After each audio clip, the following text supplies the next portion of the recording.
Senator Elizabeth Warren's recent surge in the polls has hit a few speed bumps, and much of it has to do with health care.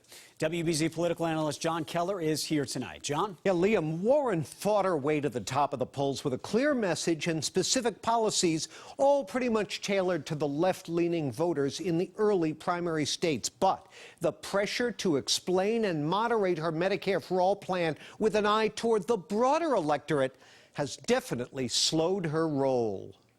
We're not going to change it by a nibble here and a little bit of a change over there. We're going to change it with big structural change. That's the mantra that lifted Warren to the top of the polls early this fall. Go big or go home.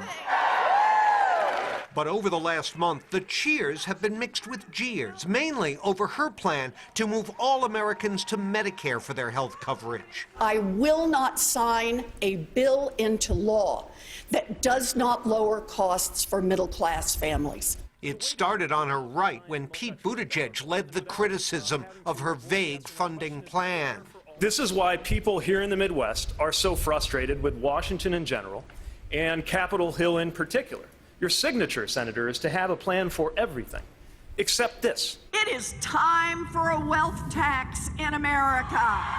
When she did get specific, mocking billionaire discomfort over her tax hikes, He would ruin what we have. the billionaires pushed back, emboldening the likes of Michael Bloomberg and Deval Patrick. We really shouldn't have elections that are about billionaires calling all the shots. All that is consistent with Warren's branding, but the fury from the left over last weekend's statement that her full Medicare for All rollout will take at least 3 years is not, with Sanders supporters especially incensed, even though their man is also calling for a single-payer phase-in. The campaign trail is a bumpy road, and Warren, the dark brown line in this graph, has the polling whiplash to prove it. So, John, what can she do to regain some of the momentum that we saw a few months ago? Tough call. I mean, she's got Buttigieg breathing down her neck from the right, Sanders from the left. Biden is still a player. There's an opportunity tomorrow night when the Democrats meet in their next debate, and I think probably her best bet right now is try to change the subject. Her pitch about taxing billionaires, that's widely popular within the party.